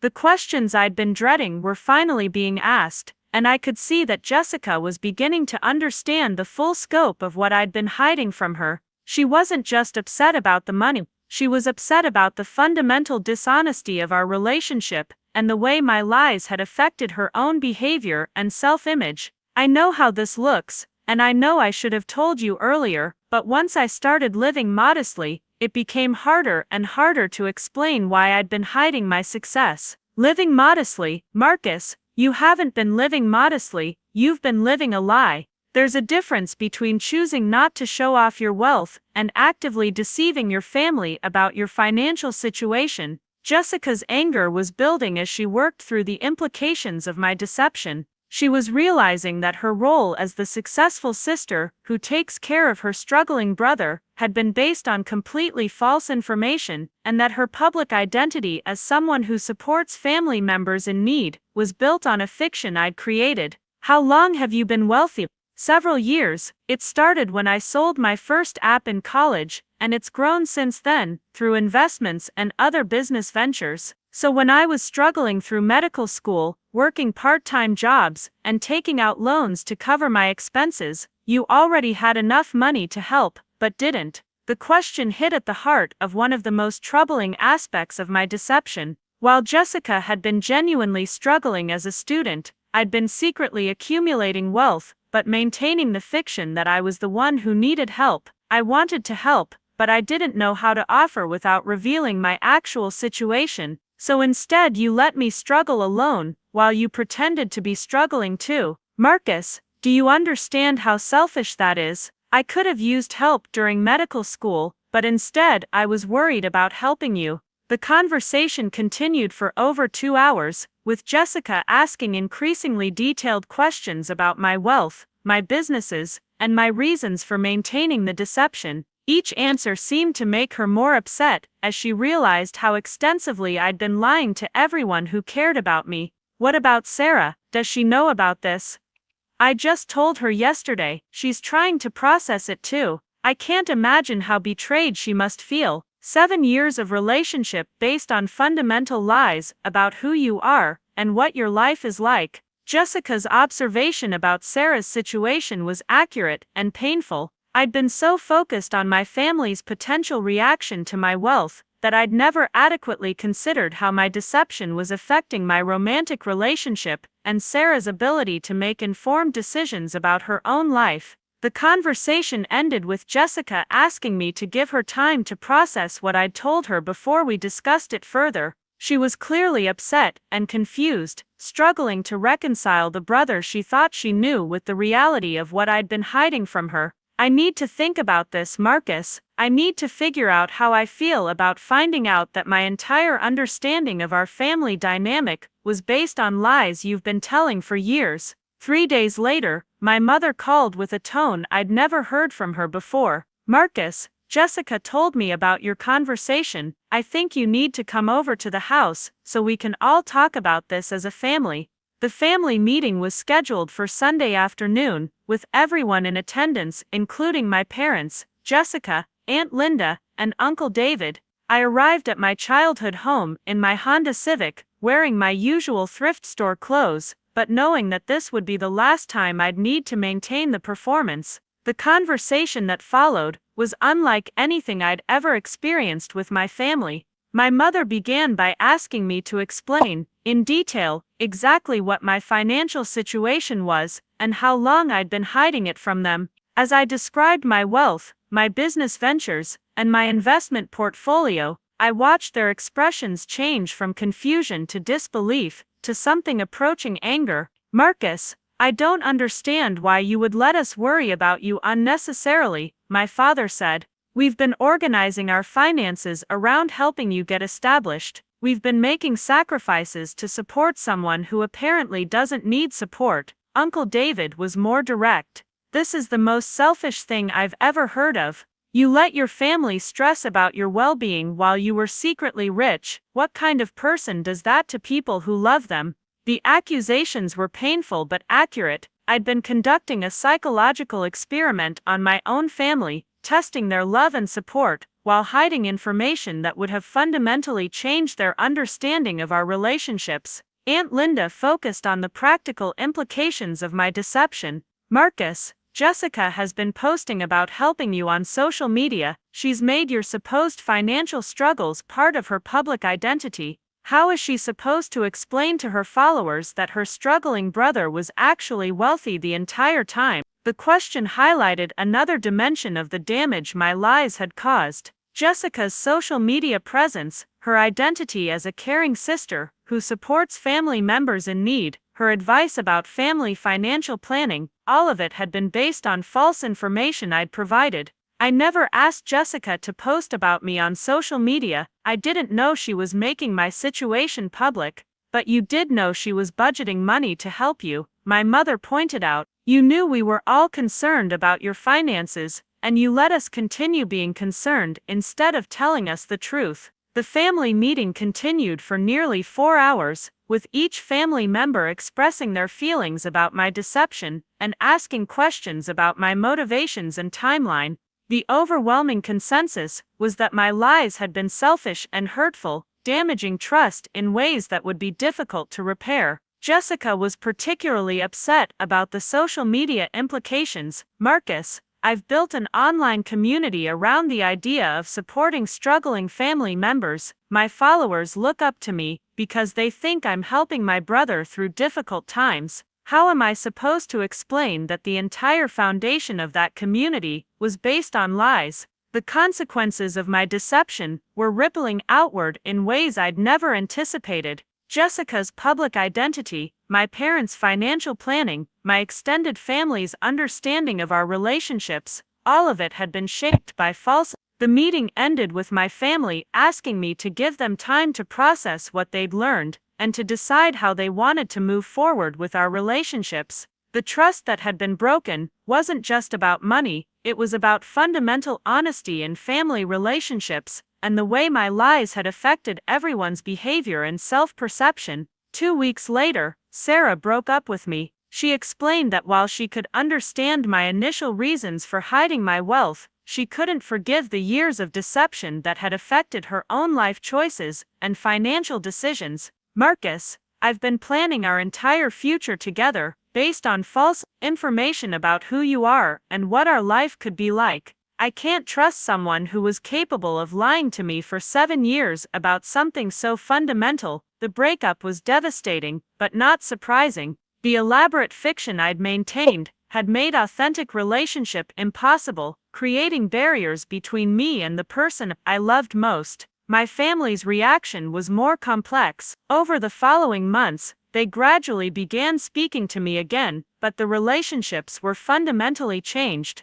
The easy trust and casual intimacy we'd shared before was replaced by a more careful, distant dynamic. Jessica eventually had to address her social media situation, posting a carefully worded explanation about how family financial situations can be more complex than they initially appear. She lost several followers and had to rebuild her online community around different themes. My parents struggled to understand my motivations for maintaining the deception. We raised you to value honesty and family loyalty, my mother said, during one of our first conversations after the revelation. I don't understand how you could lie to us for so long about something so important. The most painful aspect of the aftermath was realizing that my wealth, which I'd thought would solve all my problems, had actually created problems I'd never anticipated.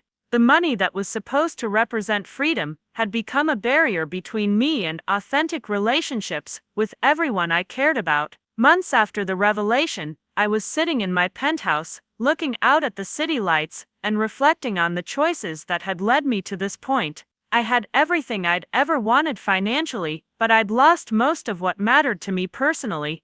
The secret wealth that was supposed to prove my worth had instead demonstrated my willingness to deceive the people who loved me most. The irony wasn't lost on me that in trying to avoid being judged for my success, I'd created a situation where I was judged much more harshly for my deception. My family could have handled my wealth. They couldn't handle years of elaborate lies about something so fundamental to our relationships. As I sat alone in my expensive apartment, surrounded by all the material symbols of success I'd accumulated, I realized that the greatest cost of my secret wealth hadn't been financial, it had been the authentic relationships and genuine trust that I'd sacrificed to maintain a fiction that had ultimately served no purpose other than my own psychological comfort. The money was still there, growing larger each day through investments and business ventures, but the family relationships and romantic partnership that had given my life meaning were damaged, possibly beyond repair, by my decision to prioritize the security of wealth over the vulnerability of truth. I'd gotten everything I'd worked for financially, but I'd lost everything that actually mattered. The secret fortune that was supposed to make every relative jealous had instead made them distrust me in ways that money couldn't fix. 6 months after the revelation, I found myself sitting in a therapist's office in Tempe, trying to explain to a complete stranger why I'd spent years deceiving everyone I loved. Dr. Raymond Mitchell specialized in family dynamics and relationship repair, and he'd been recommended by my former business partner, Kevin, who'd witnessed the fallout of my secret life, with a mixture of bewilderment and concern. "What I'm hearing, Doctor," Mitchell said, during our 4th session, "is that you created an elaborate test for your family's love, but you never gave them the opportunity to pass or fail. Based on accurate information, you rigged the entire experiment." His observation cut through all the rationalizations I'd been clinging to. I'd told myself that I was protecting my family from having expectations about my wealth, that I was maintaining my independence, that I was being cautious about how money changes relationships. But the truth was simpler and more troubling than any of those explanations. I'd been afraid that if my family knew I was successful, they would judge me differently, expect things from me, or treat me as a resource rather than a person. I think I was afraid that if they knew I had money, that's all they would see when they looked at me. And instead, you made sure they saw a fiction. Marcus, do you understand that what you were really afraid of was being known, not being judged for your wealth, but being truly seen and understood by the people closest to you? The therapy sessions were helping me understand the psychological mechanisms behind my deception, but they weren't solving the practical problem of how to repair relationships that had been fundamentally damaged by years of lies. My family was still speaking to me, but the conversations were strained and careful, lacking the easy warmth that had characterized our interactions before the revelation. Jessica had stopped posting on social media entirely after the truth came out. Her carefully curated online presence, built around themes of family support and financial responsibility, had become impossible to maintain once her followers learned that the brother she'd been helping was actually wealthier than she was. She'd received angry messages from people who felt deceived, accusations that she'd been using a fake story for attention and validation. "I'm not upset about the followers I lost," she told me during one of our first real conversations after the family meeting. "I'm upset that I built part of my identity around helping you, and it turns out you were just letting me perform care and concern for an audience while you watched from your secret penthouse." Her words stung because they were accurate. I had been watching my family perform concern and care for me, observing their reactions like a scientist studying subjects in an experiment. The cruelty of that dynamic was becoming clearer to me with each therapy session and each difficult conversation with family members. My parents had taken the revelation hardest in some ways. They'd spent years worrying about my ability to support myself, feeling guilty that they'd invested so much in Jessica's medical education while I supposedly struggled with my career choice. Learning that their concern had been manipulated made them question their own judgment and parenting. "Your father hasn't been sleeping well," my mother confided during a phone call 3 months after the family meeting. "He keeps saying he should have known something was off, that he failed as a parent by not seeing through your act. I keep telling him it's not his fault, but he's taking this very personally." The guilt of knowing that my deception had affected my father's sense of himself as a parent was almost unbearable. I'd never intended to make him doubt his own judgment or parenting abilities. I'd just been so focused on maintaining my secret that I'd never considered how the eventual revelation would affect everyone's self-perception and confidence. The Morrison Industries acquisition had gone through despite the personal chaos in my life. The $12 million had been divided between Kevin and me, adding another $6 million to my already substantial wealth, but the money felt meaningless in the context of what I'd lost. I would have traded the entire amount to restore the easy trust and genuine connection I'd once had with my family. Kevin had been surprisingly understanding about the whole situation, perhaps because he hadn't been personally victimized by my deception the way my family had been. "Marcus, I've known a lot of wealthy people who do weird things with their money and their identities. Your situation is unusual, but it's not incomprehensible. You just need to figure out how to make amends and move forward." Making amends proved to be far more complicated than simply apologizing. Jessica wanted me to publicly acknowledge on social media that her posts about helping me had been based on false information I'd provided, essentially asking me to take responsibility for the damage to her online reputation. My parents wanted me to explain in detail why I'd felt the need to lie to them, what that said about my trust in their love, and how I planned to rebuild that trust going forward. The extended family had their own reactions and demands. Aunt Linda felt personally betrayed because she'd shared her concerns about my finances with other relatives, positioning herself as someone who was worried about my well-being. Learning that her concern had been unnecessary made her feel foolish and manipulated. Uncle David was more direct in his anger, telling me at a family barbecue that I'd shown a fundamental character flaw by lying to people who loved me. "You know what bothers me most?" Uncle David said, standing near the grill with a beer in his hand and genuine hurt in his eyes. "It's not that you were rich and pretended to be poor. It's that you watched us all worry about you and did nothing to relieve that worry. You let us stress about your well-being when you could have simply told us the truth. That's not about money, Marcus, that's about basic human decency." His words echoed in my mind for weeks afterward. He was right that my deception had been fundamentally cruel in its disregard for other people's emotional well-being.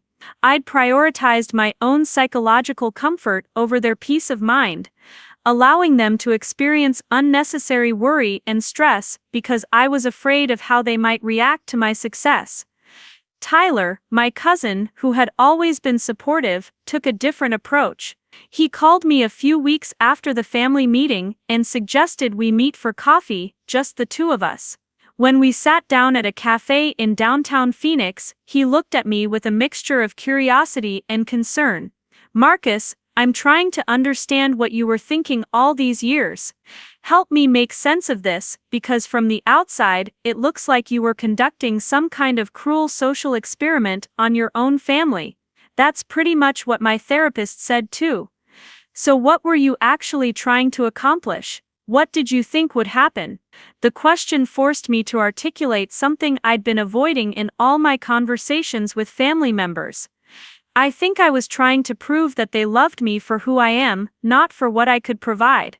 But I realize now that I never gave them the chance to demonstrate that because I was lying about who I actually am. Tyler nodded thoughtfully. "You know what's ironic? Your family probably would have been excited about your success if you'd shared it honestly. They might have asked for your advice or wanted to celebrate your achievements, but that's not the same thing as loving you for your money.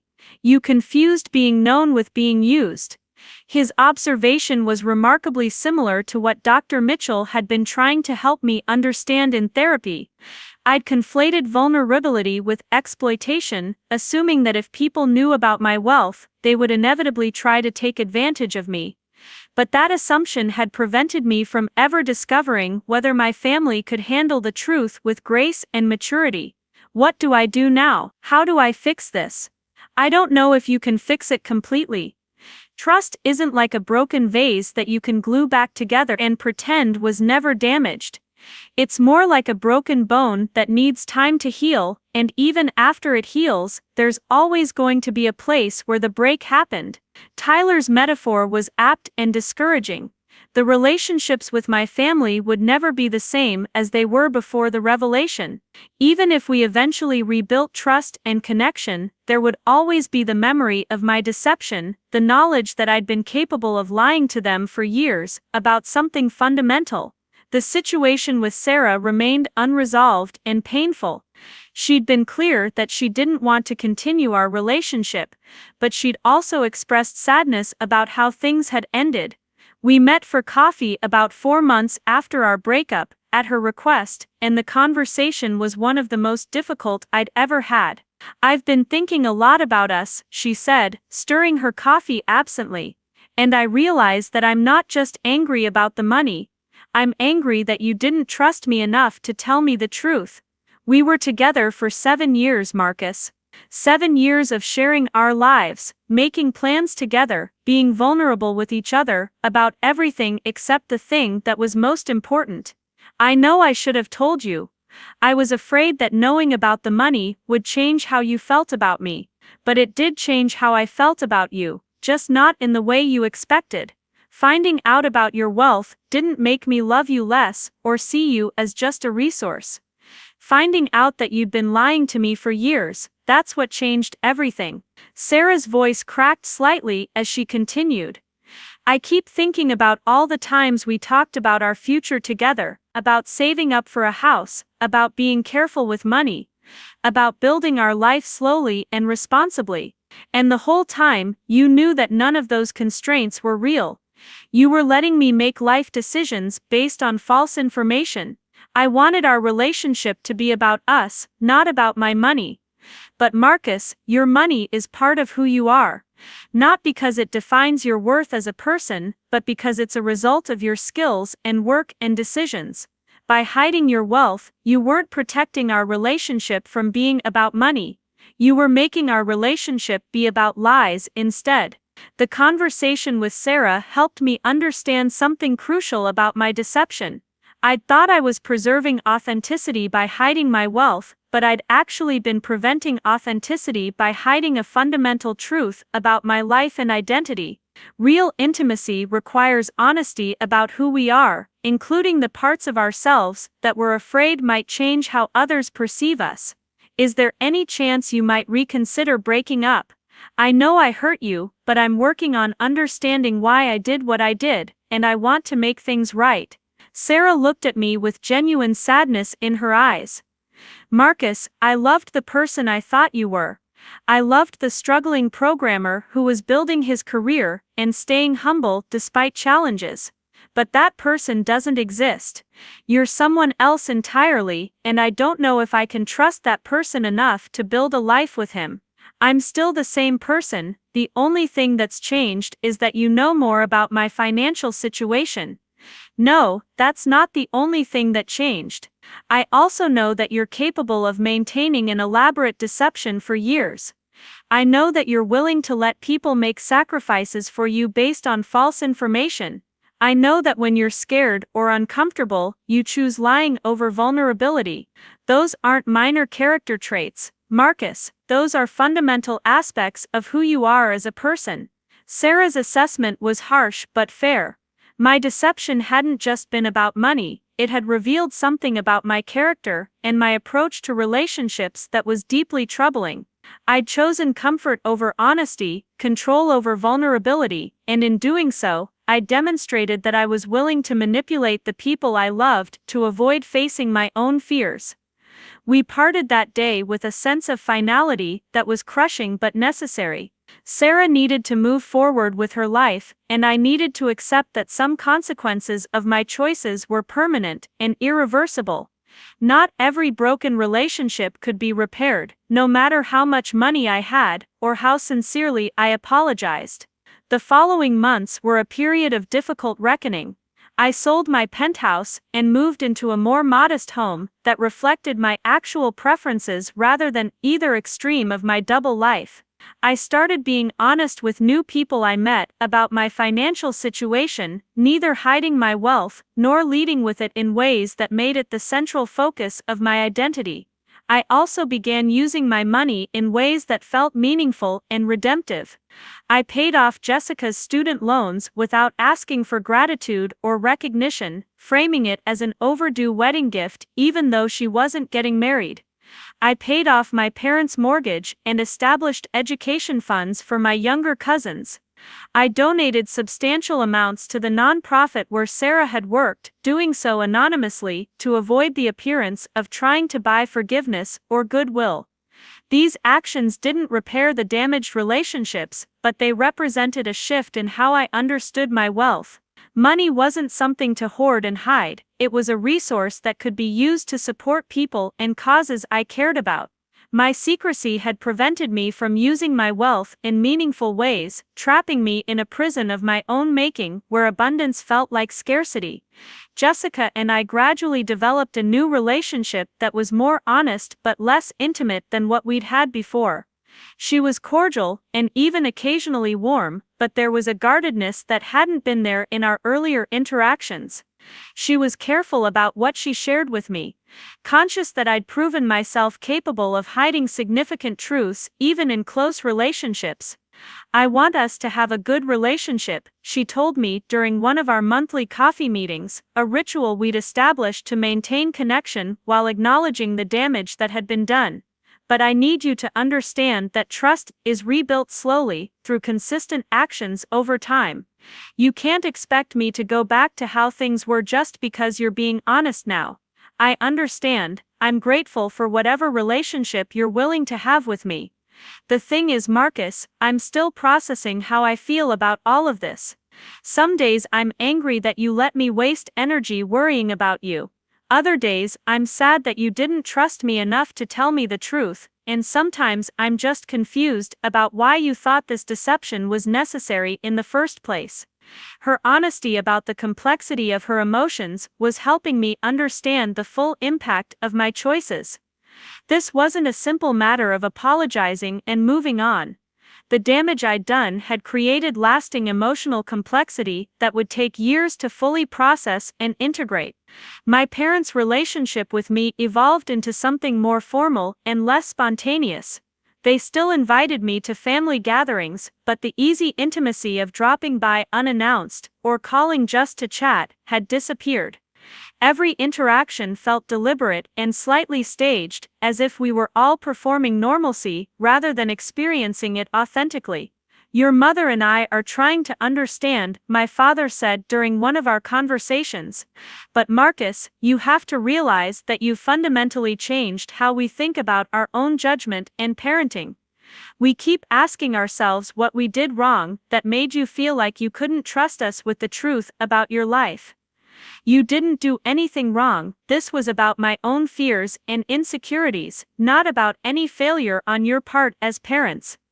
But we must have done something to make you think you needed to hide your success from us. Parents are supposed to create an environment where their children feel safe being honest. We obviously failed at that somehow." The conversation revealed another dimension of the damage I'd caused. My parents weren't just hurt by my deception, they were questioning their entire approach to parenting and wondering what they'd done to create a child who would lie so extensively to his own family. Their self-doubt was one of the unintended consequences of my choices that I hadn't anticipated. Dr. Mitchell helped me work through the guilt and regret that were threatening to become overwhelming. "Marcus, you made choices that hurt people you love. That's true, and you need to accept responsibility for that, but drowning in guilt doesn't help anyone. What helps is learning from your mistakes and committing to different behavior going forward." How do I forgive myself for what I did? Forgiveness isn't about saying that what you did was okay. It's about accepting that you're human, that you made mistakes, rooted in fear and insecurity, and that you're capable of learning and growing from those mistakes. Self-forgiveness is a process, not a destination. The therapy sessions were gradually helping me develop a more nuanced understanding of my motivations and choices. I'd spent years living in fear of being judged for my success, but the irony was that the judgment I ultimately faced was for my dishonesty rather than my wealth. My family could have handled my success, they struggled to handle my deception. A year after the revelation, Jessica called me with unexpected news. She'd met someone, a fellow physician named Thomas, who worked in the emergency department at her hospital. They'd been dating for several months, and she wanted me to meet him. "I need to know that you're going to be honest with Thomas about who you are," she said. "I can't have my relationship with him be affected by more secrets and lies from you." "I'll be completely honest, I promise." Meeting Thomas was strange, because he already knew the whole story of my deception and its fallout. Jessica had told him everything, using my situation as a cautionary tale about the importance of honesty in relationships. When we met for dinner, Thomas looked at me with curiosity rather than judgment. "Jessica told me about what happened with your family," he said, after we'd ordered our meals. "I hope you don't mind that she shared that with me." "I don't mind. It's part of my history, and it's important information for anyone who's going to be in Jessica's life." "Can I ask you something? What was it like, maintaining that kind of deception for so long? The psychological toll must have been enormous." His question was thoughtful, rather than accusatory, and I found myself being more honest with this stranger than I'd been with most of my family during the entire period of my deception. It was exhausting and isolating. I felt like I was constantly performing, always worried about saying something that would contradict my cover story. And the worst part was that the longer it went on, the harder it became to imagine telling the truth. Thomas nodded thoughtfully. "I work in emergency medicine, and we see a lot of cases where people's secrets end up causing more harm than whatever they were trying to hide. Medical conditions that go untreated because people are embarrassed to get help, domestic situations that escalate because people are afraid to ask for assistance. Your situation is different, but the underlying dynamic is similar. The fear of being known can be more dangerous than whatever we're actually hiding." His perspective as a physician who dealt with the consequences of secrets and shame was illuminating. I'd thought my situation was unique, but it was actually a common human pattern, hiding parts of ourselves because we're afraid of judgment or rejection, and in doing so, creating more serious problems than honesty ever would have caused. The dinner with Jessica and Thomas felt like a small step toward normalcy, even though the relationship between Jessica and me was still marked by the history of my deception. Seeing her happy with someone who knew the truth about our family dynamics was bittersweet. She was building an honest relationship while I was still dealing with the consequences of years of dishonesty. 2 years after the revelation, my parents invited me to their home for what my mother described as an important family conversation. I arrived with some anxiety, unsure what they wanted to discuss, but hoping it would be an opportunity for genuine connection rather than another recounting of my failures. Both my parents were there, along with Jessica and Thomas, who had gotten engaged the previous month. We sat in the living room, where I'd grown up, surrounded by family photos that now felt like artifacts from a different era of our relationships. "Marcus, we wanted to talk to you about something," my mother began. "Your father and I have been discussing this for several months, and we've decided it's time to address it directly." My stomach clenched with worry about what they might be planning to say. Were they going to formally limit my role in the family? Ask me not to attend certain events, establish boundaries about what I could and couldn't be involved in? "We want you to know that we've been working on forgiving you," my father said. "Not forgetting what happened, but genuinely working toward forgiveness. And we realized that part of our difficulty in moving past this has been that we never really heard you explain, in your own words, why you did what you did." I've tried to explain in previous conversations, you've apologized and acknowledged that what you did was wrong, my mother interjected. But you've never really helped us understand what was going on in your mind during all those years. We need to understand the why before we can fully move forward. The request was reasonable but daunting.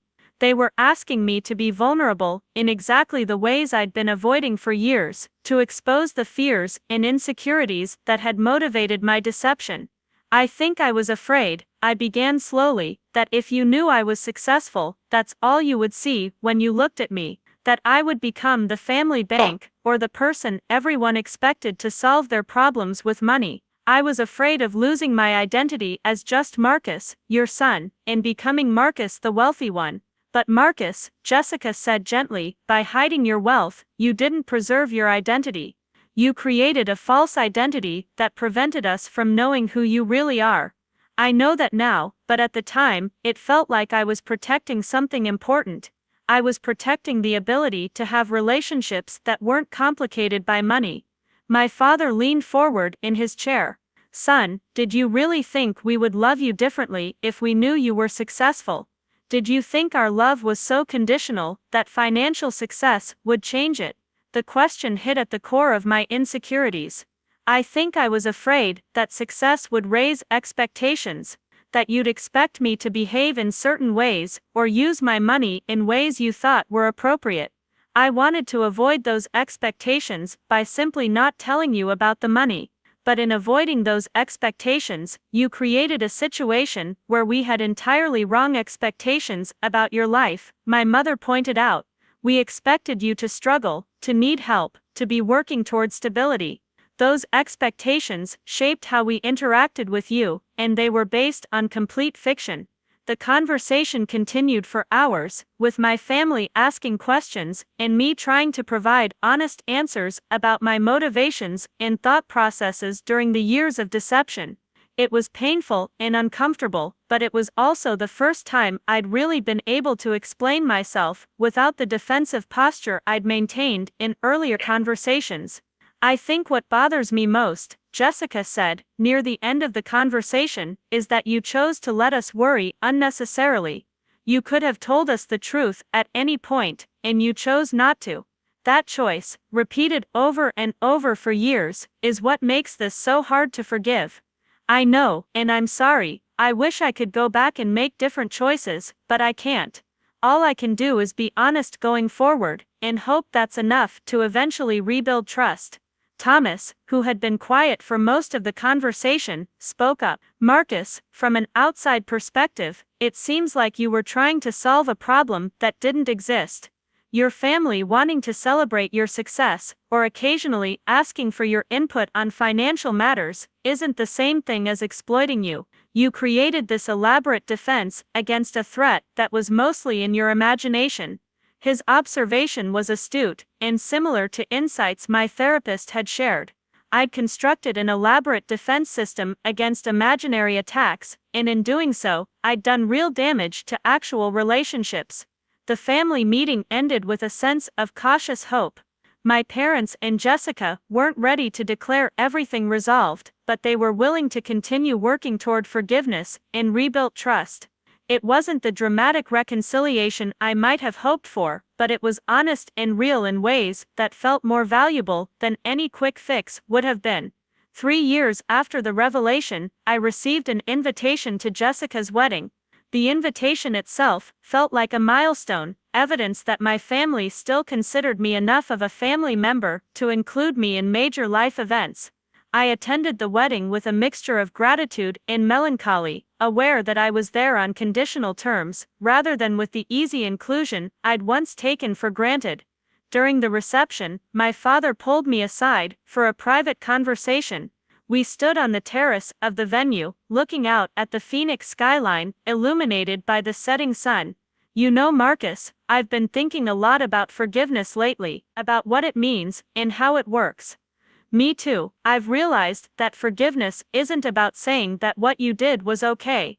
It's about deciding not to let what happened define our entire relationship going forward.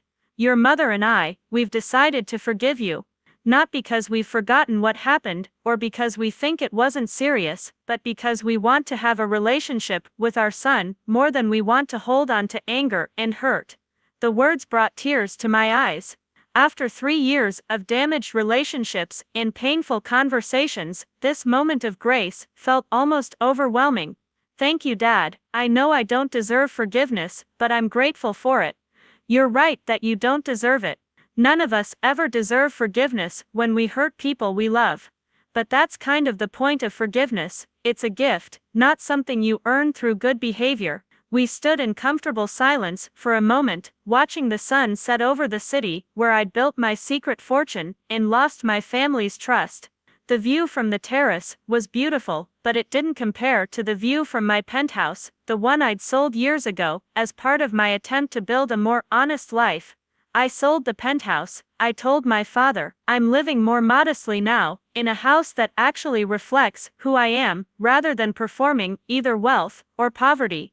Good. Not because there's anything wrong with wealth, but because it sounds like you're finally being honest with yourself about who you are and how you want to live. The wedding reception continued around us, a celebration of Jessica finding love and building a life based on honesty and mutual understanding. As I watched her dance with Thomas, I felt genuinely happy for her success and her relationship, unmarred by the jealousy or competition that had sometimes characterized our sibling dynamic.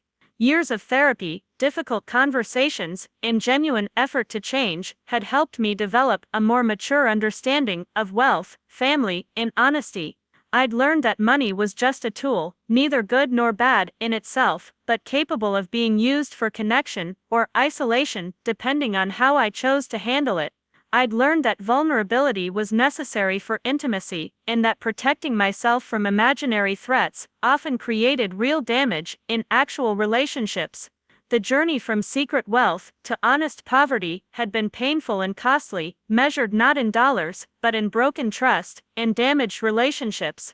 But it had also been necessary, a forced confrontation with fears and insecurities that I'd been avoiding for years. As the evening ended and I drove home to my modest house, I reflected on how far I'd come from the young man who'd sold his first app and decided to hide his success from everyone he knew. That Marcus had been afraid of being known, terrified of being judged, convinced that honesty would cost him the love and respect of his family. The current Marcus understood that dishonesty had cost him far more than honesty ever could have, and that real love required real truth, no matter how uncomfortable that truth might be. The money was still there, invested and growing, but it no longer defined my identity or dictated my choices. I was learning to use it wisely and generously to support causes I cared about and help people in ways that felt meaningful rather than manipulative. But more importantly, I was learning to be honest about who I was, including the parts of myself that I'd once been desperate to hide. The secret fortune that was supposed to make everyone jealous had instead taught me that authentic relationships were worth more than any amount of money, and that the real treasure wasn't in my investment portfolio, but in the slow, difficult work of rebuilding trust with people who'd chosen to forgive me, despite having every reason not to. Up next, you've got 2 more standout stories right on your screen. If this one hit the mark, you won't want to pass these up. Just click and check them out.